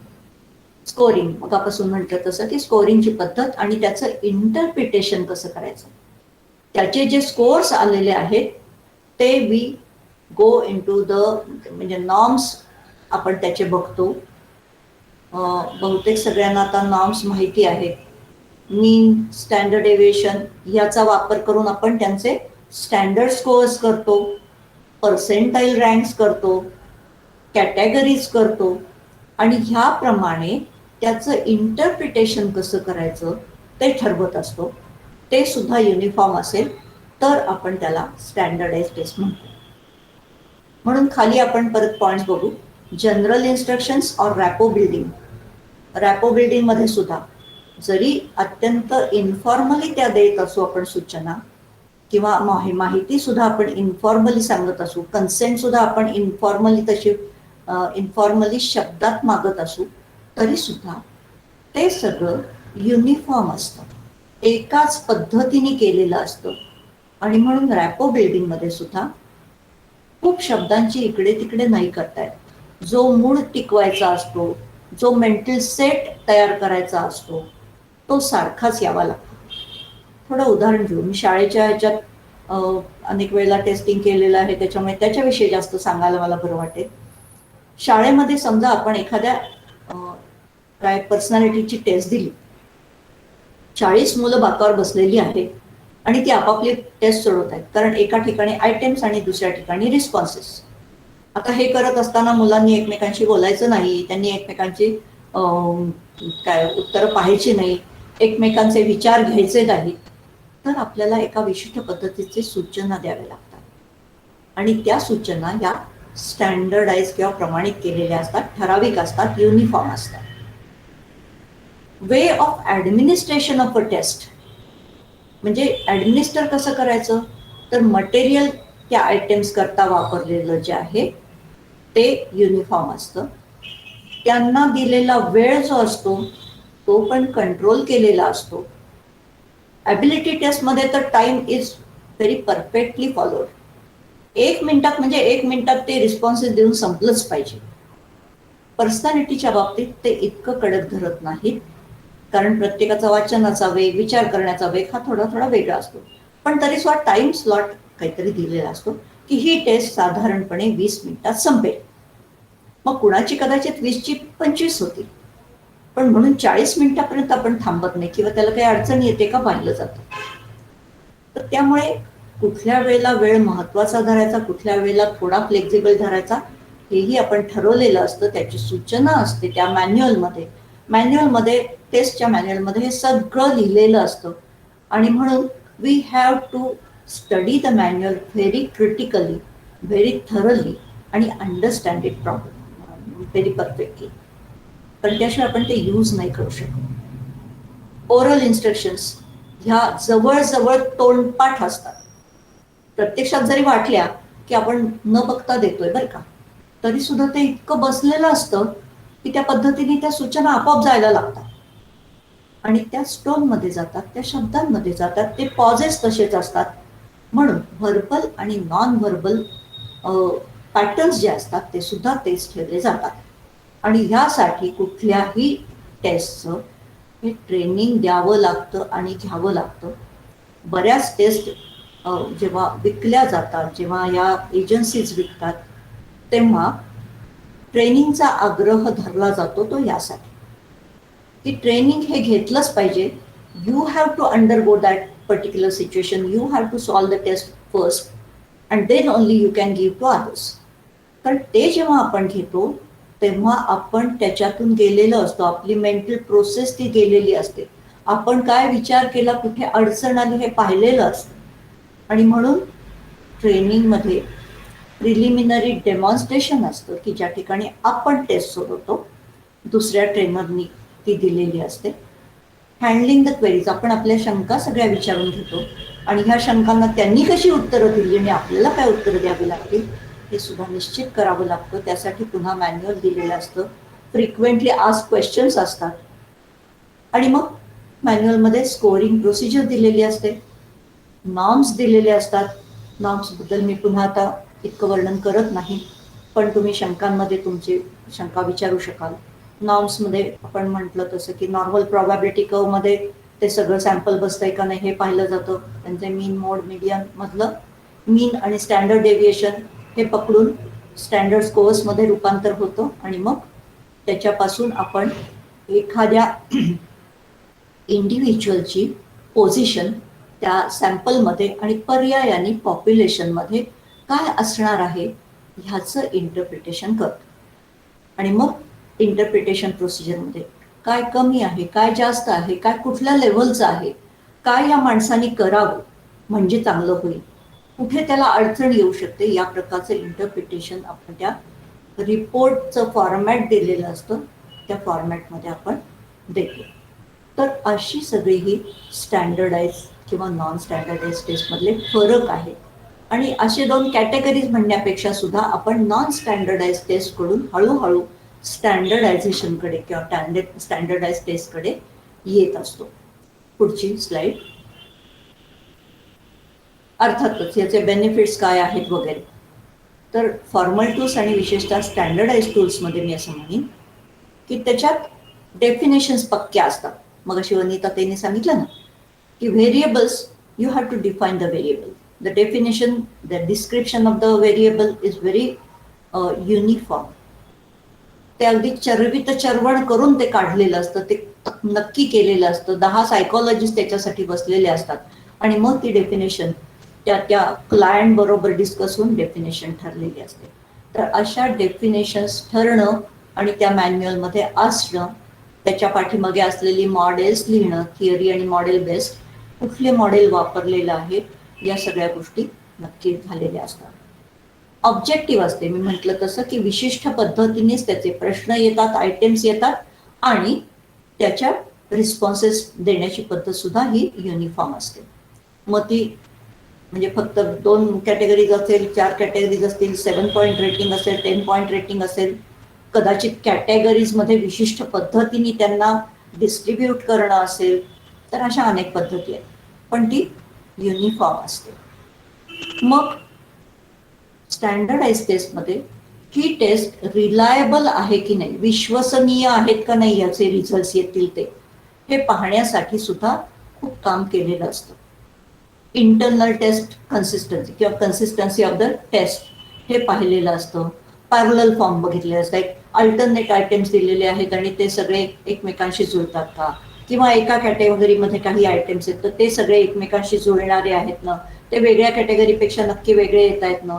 अशा अनेक प्रकारच्या रिलायबिलिटी किंवा विश्वसनीयता या पाहिलेल्या असतात. तशाच व्हॅलिडिटीजमध्ये पण प्रकार असतात.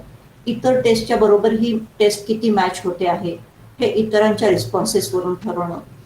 नंतर तो जो कन्स्ट्रक्ट आहे किंवा ती जी डेफिनेशन आहे ती निश्चितपणे त्या मॉडेलवर तशीच फॉर्म केलेली आहे की नाही, ती सगळ्यांना पटते आहे का नाही, तिथे स्कोअर करणारे जे लोक आहेत त्यांच्यामध्ये त्याच्याविषयी एकमत होतंय का नाही, अशा प्रकारच्या रिलायबिलिटी आणि व्हॅलिडिटी इथे नक्की केल्या जातात.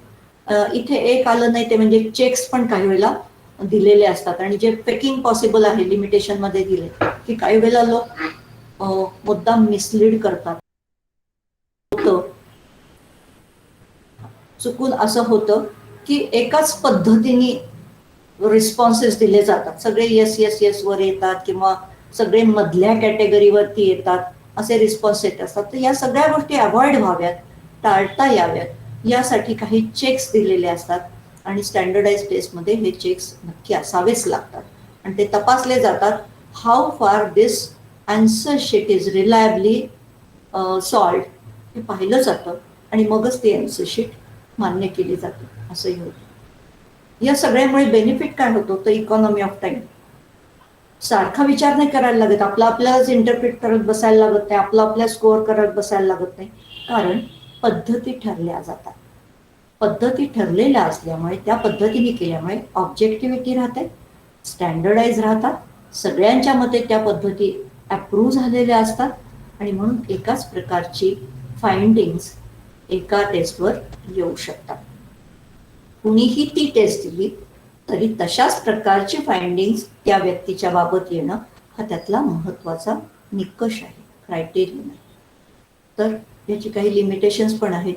काही वेळा असं होतं की ठराविक पद्धतीनेच आपण प्रश्न विचारलेले आहेत, ठराविक कॉन्टेक्स्ट विचारात घेतल्यात, काही कॉन्टेक्स्ट राहूनच गेलेले आहेत. मग त्या कॉन्टेक्स्ट त्याच्या दृष्टीने महत्त्वाच्या असल्या तर त्याचा युनिकनेस जो आहे तो कदाचित मिस होतो, तो कदाचित आपल्याला नाही गोळा करता आला, नाही पकडता आला. काही वेळेला कॅज्युअल आन्सर्स दिली जातात, मला सोडवायचीच नाहीये टेस्ट पण आता यांनी सांगितले ना सोडवून टाकू झालं असं म्हणून सोडवली जातात. तर ती कॅज्युअल आन्सर्स असतात, विचारपूर्वक दिलेली नसतात. तर हे शक्य आहे, फेकिंग पॉसिबल सांगितलं तसंही होऊ शकतं आणि रिस्पॉन्स सेट हा सुद्धा मिसलीड करू शकतो. त्यामुळे या सगळ्या काळज्या ज्या आहेत ही लिमिटेशन्स जी आहेत ती भरून काढण्यासाठी आपण शक्य तेवढे प्रयत्न करतो, रिलायबिलिटी, व्हॅलिडिटी चेक्स या सगळ्या गोष्टीतून.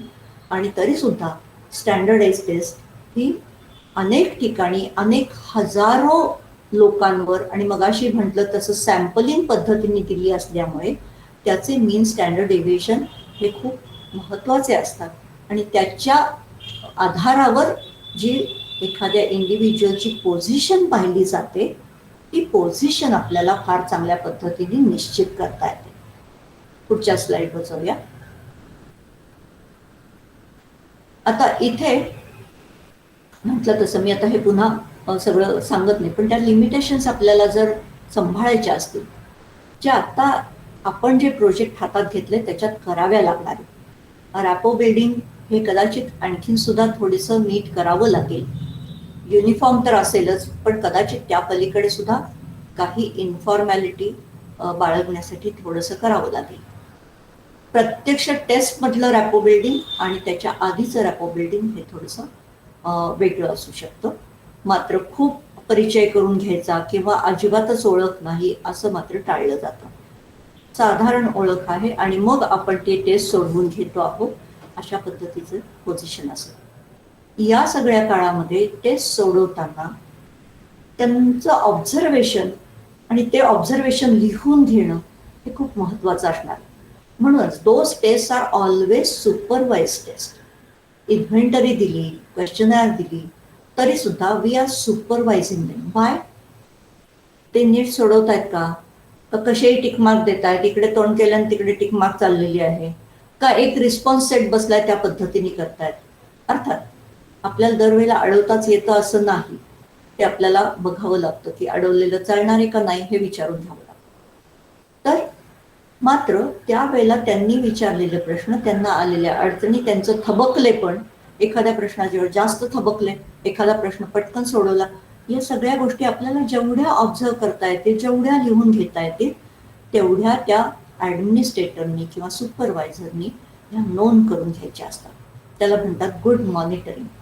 मॉनिटर पण वेगळ्या नीट करायच्या असतात. त्याचं टायमिंग काय आहे, त्यांनी पान कधी उलटायचं, कधी आधीचा प्रश्न बघायचा नाही का, बघितला तर चालतो, मागचं पुढचं पान सारखं उलटणं चाललंय का, एखादा प्रश्न बदलतायत का, हे जे मॉनिटरिंग आहे हे अशा प्रकारच्या इन्व्हेंटरीजना आणि टेस्टना हे अत्यंत उपयोगी ठरतं.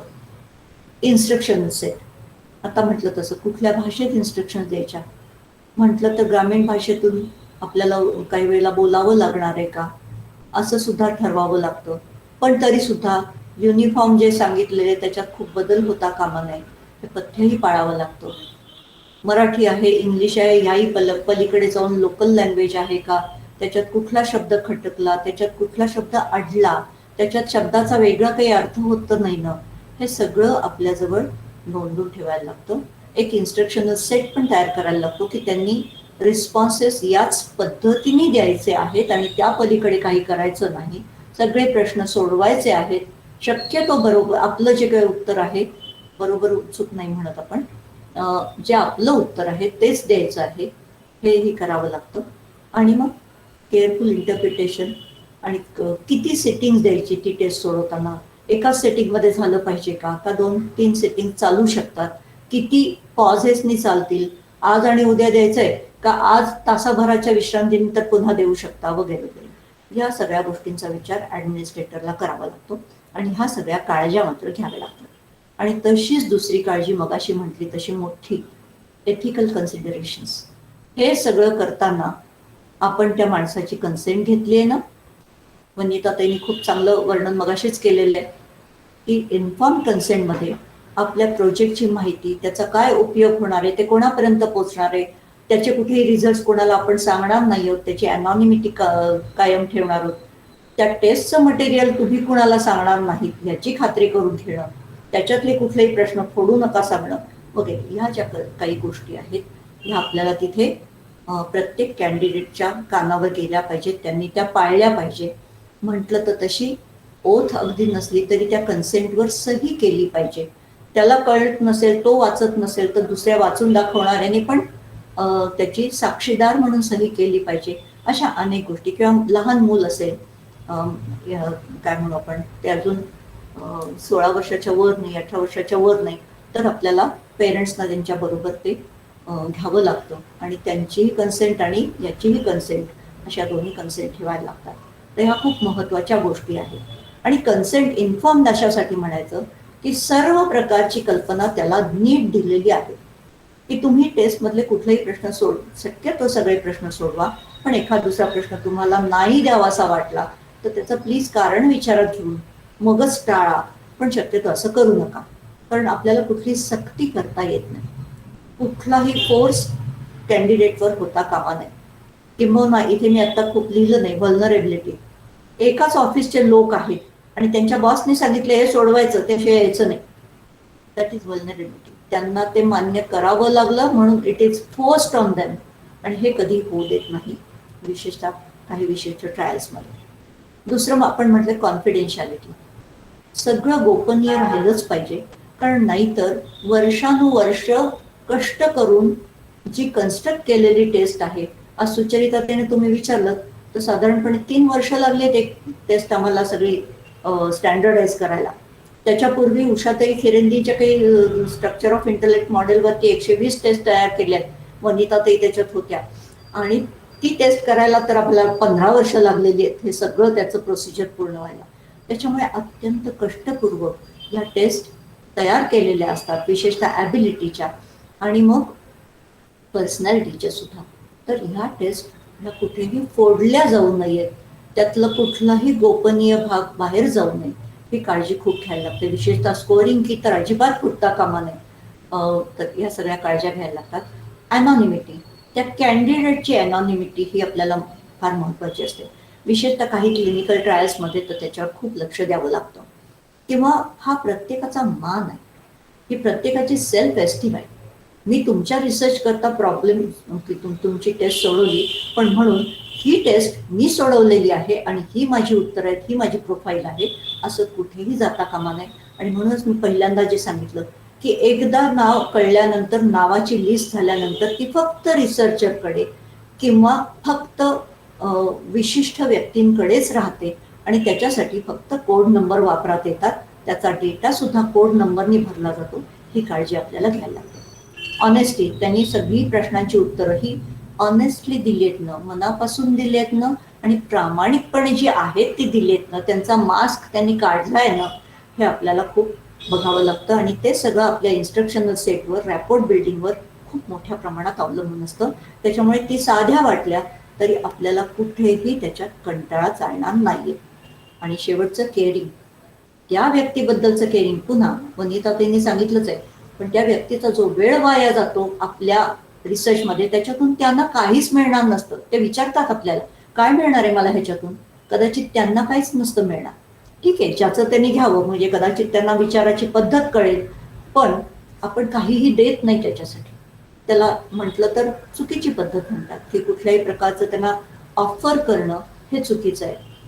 त्यामुळे त्यांना फक्त त्यांच्या खिशातला खर्च करायला लागू नये ही काळजी घेणं, त्यांचा कन्व्हिन्स देणं, त्यांना जर त्याच्यासाठी स्वतःला जेवावं लागलं असेल, खायला लागलं असेल, तर त्याची किंमत स्पॉन्सरने चुकती करणं हे फार महत्त्वाचं असतं. इतकंच नव्हे तर काही लोकांना काम बुडवून जर यावं लागलं असेल तर त्या कामाचं काही कॉम्पेन्सेशन आपल्याला त्यांना देणं भाग असतं आणि ते केलं पाहिजे. हा चांगला एथिक्सचा भाग आहे. तर एथिक्सच्या आत्ता आपण इतकीच हे लक्षात घेऊ, पण या थेअरीसुद्धा बऱ्याच एथिकल गोष्टी आहेत ज्या प्रत्यक्ष स्टँडर्डाइज टेस्ट वापरताना कराव्या लागतात. अगदी उदाहरणार्थ छोटं सांगते, कॅलिफोर्निया पर्सनॅलिटी इन्व्हेंटरी अशी एक अमेरिकन पर्सनॅलिटी सायकोलॉजिस्टने तयार केलेली इन्व्हेंटरी आहे. आणि ती जेव्हा आपण वापरतो तेव्हा त्या लेखकाला आपण ते विचारलंय ना, त्याला आपण अडॅप्ट करणार असू आपल्या पॉप्युलेशन करता, आपल्या कल्चर करता, तर त्याची परवानगी आपल्याकडे आहे ना, वगैरे अशा अनेक गोष्टी. आणि विशेषतः पब्लिकेशन आणि ह्या सगळ्या म्हटल्या त्याही या एथिकल कन्सिडरेशन्समध्ये येतात. त्यामुळे एथिकल कन्सिडरेशन याच्यावर भरपूर मोठं साहित्य आहे, ते आपल्याला वाचून काम जर केलं तर तेव्हाही चांगलं. मला माहिती आहे की मला आता फक्त 10 मिनिटं उरलेली आहेत, त्याच्यामुळे मी इथे थांबते. पण तुमच्या प्रश्नांचं स्वागत आहे. काही राहून गेलं असेल मला माहिती नाही, कारण हा विषय इतका मोठा आहे, पण निदान मला असं वाटतं की आजच्या प्रोजेक्ट पुरतं, आपल्या हातातला प्रोजेक्ट पुरतं मात्र हे सगळ्यांना झालं. पुन्हा एकदा मी थँक्यू म्हणते आणि इथे थांबते आणि तुमचे प्रश्न येऊ द्या. तुम्हालाही मनापासून तुमचे आभार आहे. कुणाला काही शंका असेल तर नक्की अनम्यूट करून आपण विचारू शकतात. मॅडमने जे काही आपल्याला आजच्या विषयावर गायडन्स केलेला आहे, जर या संदर्भातच कुणाला काही प्रश्न विचारायचा असेल तर नक्कीच आपल्या प्रश्नांचं स्वागत आहे आणि आपण अनम्यूट करून प्रश्न मॅडमला विचारू शकतो. एखाद वेळेस लागलं तर जयाशी परत स्लाइड्स लागतील ना, कुणाला जर विचारायचं असेल तर. हो. किरणजी, तुम्ही विचारताय?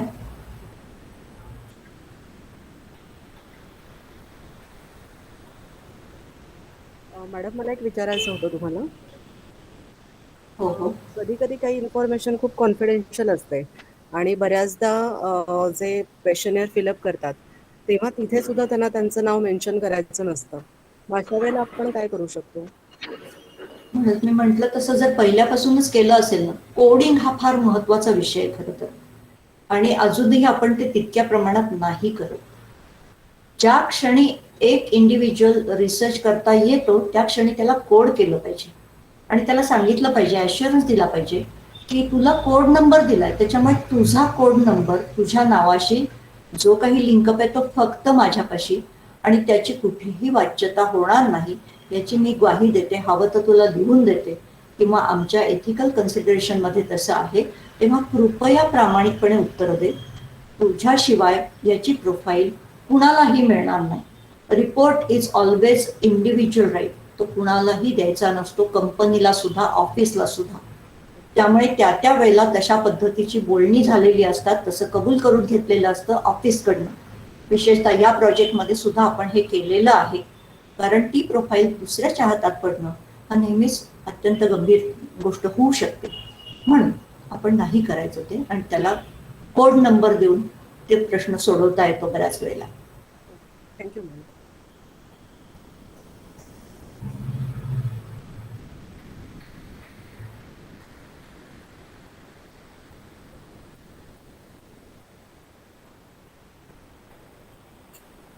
अजून काही कुणाच्या शंका असतील तर आपण विचारू शकता.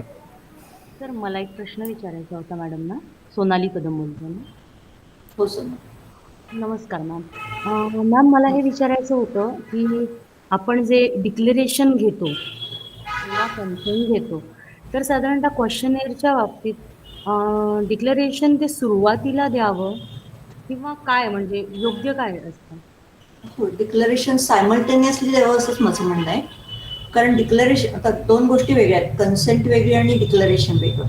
डिक्लेरेशनमध्ये आपण आपल्या लिमिटेशन्स देत असतो की ही टेस्ट दिल्यानंतर जे काही तुम्हाला येणार आहे, जर आपण ते देणार असू तर त्या इंटरप्रिटेशनला ह्या मर्यादा आहेत, ह्याची जबाबदारी माझ्यावर नाही म्हणताना आपल्याला असं म्हणायचं असतं की ह्याची जबाबदारी किंवा याला उत्तर देण्यासारखी ही टेस्ट नाही आहे आणि इथे माझ्या लिमिटेशन्स येतील इंटरप्रिटेशनबद्दल, असं आपण म्हणतो. डिक्लेरेशनचं मी एक छान उदाहरण सांगते. हाय ॲबिलिटी आहे का नाही हे पाहण्यासाठी जेव्हा इंटेलिजन्स टेस्ट दिली जाते तेव्हा बहुतेक वेळेला आम्ही डिक्लेरेशन असं देतो की high score is always high intelligence, but low score does not always mean low intelligence. तर हे खूप महत्त्वाचं आहे, कारण जो काही परफॉर्मन्स असतो त्या परफॉर्मन्स बेसवर आपण इंटरप्रिट करत असतो की याचा इंटेलिजन्स किती आहे. पण त्या माणसाची त्यावेळेची मनस्थिती नसेल, तो मेंटल सेट नसेल, आपण हवं तेवढं त्याला इन्स्पायर करू शकलो नसू, त्याचा मेंटल सेट तयार करू शकलो नसू, तर कदाचित आपल्याला चुकीची इंटेलिजन्स स्कोअर्स येऊ शकतात. आणि म्हणून डिक्लरेशन जे आहे ते लिमिटेशन सांगणार असतं, आणि कन्सेंट जे आहे ते आम्ही काय काय करणार आहोत आणि कशा कशा करता हे वापरणार आहोत हे सांगणार असतं. पण कन्सेंट ही वेगळी असावी का, म्हणजे हो, हो. क्वेश्चनेअर पासून वेगळी असावी ती, हो, क्वेश्चनेअर हो. मधून नसावी? प्रत्येक क्वेश्चनरला कन्सेंट घेतो किंवा आपण असंही सांगतो ह्या 4-5 क्वेश्चनर्स तुम्हाला दिल्या जाणार आहेत, याच्यामध्ये हे हे हे हे मोजलं. आता मोजणं हे कदाचित त्यावेळेला सांगणं योग्य नसतं, पण ह्या गोष्टींसाठी त्याचा उपयोग केला जाईल आणि हे दुसऱ्याकडे कुठेही जाणार नाही, फक्त स्कॉलर्स करता राहील, अभ्यासा करता राहील, किंवा अमुक एका उपयोगाकरता त्याचे फाइंडिंग्स वापरले जातील, नॉट युअर आन्सरशीट. म्हणजे तुमचं आन्सरशीट इंडिव्हिज्युअली कुठेही वापरलं जाणार नाही, असा तो ॲश्युरन्स असतो, ती कन्सेंट असते आणि त्याला त्याची परवानगी लागते. पण डिक्लरेशनमध्ये मी म्हटलं तसं लिमिटेशन येतं. चालेल, थँक्यू. सुजलताई, कन्सेंटच्या विषयी आणखीन सांगू? हो हो, अगदी छान. कन्सेंटच्या बाबतीमध्ये असं आहे की कुठलाही संशोधन आपल्याला जर सिद्ध करायचं असेल, कॉन्फरन्समध्ये मांडायचं असेल किंवा जर्नलमध्ये छापायचं असेल, तर त्याच्यासाठी इन्स्टिट्यूशनल एथिक्स कमिटीचं पत्र लागतं की हे अप्रूव्ड आहे म्हणून. आणि इन्स्टिट्यूशनल एथिक्स कमिटी जी आहे, सुजलाताई अशा 2 एथिकल कमिटीमध्ये आहे, मी पण 2 एथिकल कमिटीमध्ये आहे. तर त्यामध्ये जेव्हा हे रिसर्च प्रपोजलच मांडलेलं असतं, रिसर्च होण्यापूर्वी प्रस्ताव मांडलेला असतो, त्यावेळेला जी एथिकल कमिटी असते ती पाहत असते इन्फॉर्म्ड रिटन कन्सेंट, की तुम्ही फॉर्म केलाय ना, त्याचं हिंदी भाषांतर, त्याचं इंग्लिश भाषांतर, त्याचं मराठी भाषांतर, जशी पार्टिसिपंट्स आहेत त्यानुसार केलेलं आहे ना, झाल्यानंतर तो प्रस्ताव मान्य होतो. आणि मग जेव्हा ते प्रेझेंट करायचं असतं किंवा एखाद्या जर्नलला पाठवायचं असतं, त्यावेळेला सगळे जेवढे पार्टिसिपंट्स आहेत 50, 60, 100, 200 त्यांच्या सगळ्यांचे इन्फॉर्म कन्सेंट आहेत ना असं बघितलं जातं. मग ते पत्र दिलं जातं की आता तुम्हाला हे पत्र मिळालेलं आहे. आणि मग जो रिसर्चर आहे, आपला जो रिसर्च आहे तो प्रसिद्धीला नेणं, कॉन्फरन्सला मांडणं हे इतकं करू शकतो. त्यामुळे इन्फॉर्म रिटन कन्सेंट ही स्वतंत्र, जेव्हा आपण डेटा गोळा करू त्याच्या आधीच ती भरून घेतलेली असते. त्याची अत्यंत गरज आहे. त्याच्याशिवाय जगभरामध्ये कुठेही परवानगी मिळतच नाही आपलं संशोधन प्रसिद्ध करायला. आपल्या देशामध्ये अजून हे क्लिअर अप होत नाही. आपल्या देशामध्ये फक्त हॉस्पिटल्स आणि मेडिकल फील्ड हे चालू आहे.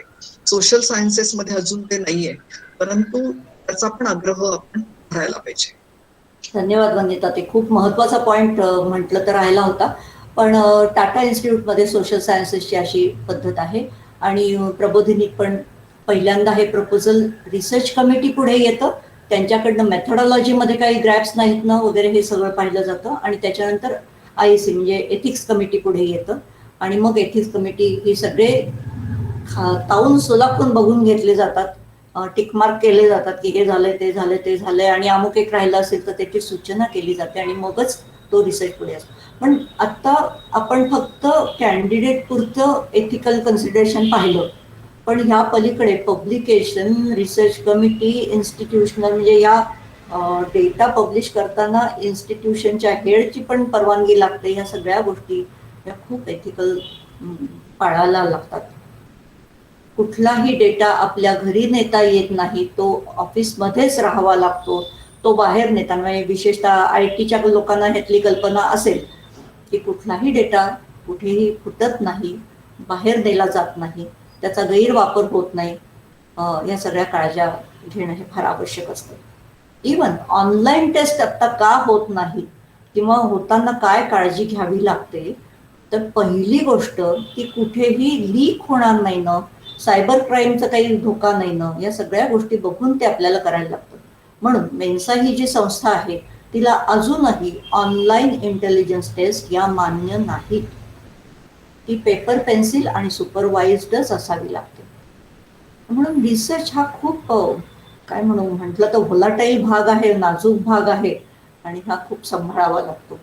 तेव्हा तुम्ही खूप मोठी जबाबदारी घेता एखाद्या गोष्टीची, त्याची इव्हन फाइंडिंग्स कशी आहेत आणि त्याची रिपरकेशन्स पब्लिश झाल्यावर कशी आहेत हा सुद्धा विचार करणं भाग असतो.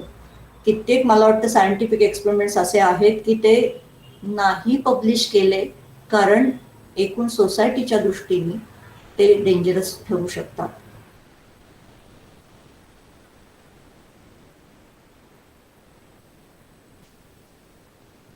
आणखीन सुद्धा काही राहिलं असेल तर जरूर तो विषय घ्यावा.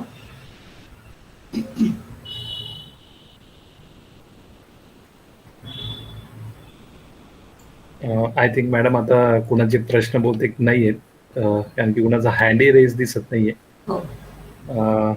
या ठिकाणी मी डॉक्टर वाटवे मॅडमचे मनापासून धन्यवाद व्यक्त करतो की मॅडमने या विषयावर खूप छान पद्धतीने आणि अगदी ॲनालिटिकल आणि विशेषतः उदाहरणं देऊन म्हणजे ते सब्जेक्ट आपल्या समोर क्लिअर होऊ शकतील. आणि बऱ्याच काही अशा अननोन फॅक्ट होत्या, फॉर एक्झाम्पल इथिकल कमिटी असेल किंवा कोडिंग असेल, हे जे मॅडमने सांगितलं ते ह्या गोष्टी म्हणजे मी माझं पर्सनल सांगतो, या गोष्टींपासून मी अननोन होतं आणि खूप चांगली इन्फॉर्मेटिव्ह इन्फॉर्मेशन मिळाली की त्याचा उपयोग आपल्याला रिसर्चमध्ये, पर्टिक्युलरली या प्रोजेक्टमध्ये आणि कुठलाही रिसर्च असो, की त्या रिसर्चची ऑथेंटिसिटी वाढवण्यासाठी किती चांगल्या प्रकारे होऊ शकतो याची खरोखर अगदी संपूर्ण माहिती मॅडमने खूप विस्तृत पद्धतीने आणि अगदी सोप्या पद्धतीने जनरल पद्धतीने सांगितलेली आहे आणि नक्कीच याचा उपयोग आपला सर्वांना होईल. मॅडम, मी आमच्या श्री सिद्धिविनायक महिला महाविद्यालयाच्या वतीने आणि सर्व या ठिकाणी जे पार्टिसिपेंट उपस्थित आहे या पार्टिसिपेंटच्या वतीने आपले मनापासून या ठिकाणी धन्यवाद व्यक्त करतो. आपलेही सगळ्यांचे धन्यवाद. त्यानंतर एक सूचना या ठिकाणी देतो की या ठिकाणी आजचा जो आपला पहिला दिवस आहे त्या पहिल्या दिवसाचे सर्व सेशन आपण या ठिकाणी कंप्लीट केलेले आहेत आणि उद्या दुसरा दिवस आपला या FDPचा असणार आहे. ज्याप्रमाणे आज आपण 11 वाजता आपल्या सेशन्सला सुरुवात केलेली होती त्याचप्रमाणे उद्या सेम लिंकवर 11 वाजताच आपल्या उद्याच्या सेशन्सला सुरुवात होणार आहे. त्यामुळे सर्व पार्टिसिपेंटला विनंती आहे की त्यांनी सेम लिंकवर उद्या सकाळी 11 वाजता बरोबर या FDPच्या दुसऱ्या दिवसाच्या सेशनसाठी जॉईन व्हावे. आणि उद्याचे जे कॉर्डिनेटर या प्रोग्रामचे असतील ते आहेत doctor Archana Kachhwaya madam. Kachhwaya madam ह्या उद्याच्या पूर्ण सेशनचं कॉर्डिनेशन श्री सिद्धिविनायक महिला महाविद्यालयाच्या वतीने करतील. या ठिकाणी मी पुनश्च आजचे दोघेही resource person doctor Vanita Patwardhan madam आणि डॉक्टर सुजाना वाटवे मॅडम यांचं या ठिकाणी मनापासून आभार व्यक्त करतो. त्याच प्रकारे सर्व पार्टिसिपेंटने जो प्रतिसाद या FDPला दिलेला आहे आणि ऍक्टिव्हली पार्टिसिपेशन या FDP मध्ये केलेला आहे त्याबद्दल सर्व पार्टिसिपेंटचे सुद्धा या ठिकाणी मी मनापासून धन्यवाद व्यक्त करतो आणि थांबतो. Thank you madam, thank you.